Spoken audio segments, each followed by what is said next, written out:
கனத்துக்குரிய சகோதர சகோதரிகள் யாவருக்கும் ஆண்டவர் இயேசு கிறிஸ்துவின் நாமத்தினாலே தினம் ஒரு தூதன் மொழியாக உங்களை சந்தித்து வாழ்த்துகிறேன்.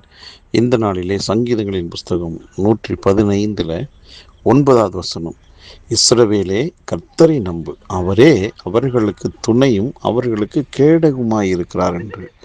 அன்பானவர்களே, இதை கேட்டுக்கொண்டிருக்கிற நாம் எல்லாருமே ஒரு காரியத்தை கற்றுக்கொள்ளலாம். அதை உடனடியாக வாழ்க்கையிலே அதை கடைபிடிப்போம். என்னென்னா, எல்லா விஷயங்களுக்குமே நம்பத்தக்கவர் என்றால் நம்மை படைத்த ஆண்டவர் மட்டுமே. ஆகவே அவரை நம்புகிற போது தான் நம்முடைய வாழ்க்கையிலே அவர் நமக்கு துணையாக இருக்கிறார். அதோடு மட்டுமல்ல, நமக்கு பாதுகாப்பான ஒரு கேடகமாகவும் இருக்கிறாராம்.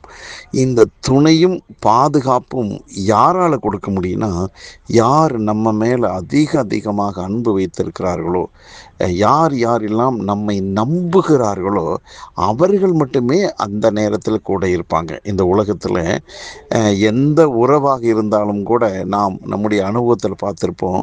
ஒரு குறிப்பிட்ட சூழ்நிலைகள் வரும்போது நம்மை விட்டு விலகி இருப்பார்கள், பிரிந்திருப்பார்கள், எப்படி வேணாலும் இருப்பாங்க. ஆனால் எல்லா நேரங்களிலே எல்லா மனிதர்கள் கூட இருப்பாங்கன்னு சொல்லக்கூடிய அளவுக்கு எந்த உறவையும் நாம் முதன்மைப்படுத்தவே முடியாது. ஆனால் ஆண்டவரை நம்புகிற உங்களுக்கும் எனக்கும் ஒரு நிச்சயமான ஒரு வாக்கு கொடுக்கப்படுகிறது.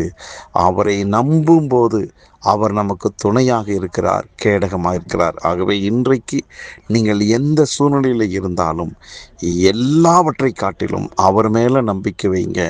அவர் உங்களுக்கு துணையாக பாதுகாப்பாக இருந்து நீங்கள் ஏறெடுத்து வைத்திருக்கிற அந்த குறிப்பிட்ட விஷயத்தில் ஒரு வெற்றியை தருவார். அதன் முடிவில் நீங்கள் சந்தோஷமாய், சமாதானமாய், ஆசீர்வாதமாய், மகிழ்ச்சியாக இருப்பீர்கள்.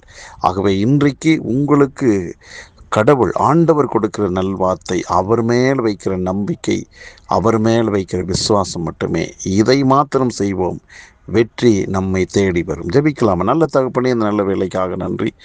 உம்மை நம்புகிற எங்களுக்கு துணையாகவும் கேடகமாகவும் பாதுகாப்பாக இருந்து நாங்கள் ஏறெடுத்து வைக்கிற எந்த காரியத்திலும் ஒரு ஜெயத்தை கொடுக்கிறவராய் நல்ல தெய்வமாக இருக்கிறேன். இதை கேட்டுக்கொண்டிருக்கிற எல்லாருடைய வாழ்விலும் உங்கள் மேலே ஒரு நம்பிக்கை, விசுவாசம் வைத்து காத்திருக்கட்டும். புது பலன் அடையட்டும், வெற்றியை அடையட்டும். ஒவ்வொருவரை வாழ்த்துகிறேன், ஆசீர்வதிக்கிறேன். இந்த நாளும் வெற்றியின் மகிழ்ச்சியின் நாளாக இருக்கட்டும். இயேசு கிறிஸ்துவின் நாமத்தில் ஜெபிக்கிற நல்ல பிதாவே, ஆமென், ஆமென்.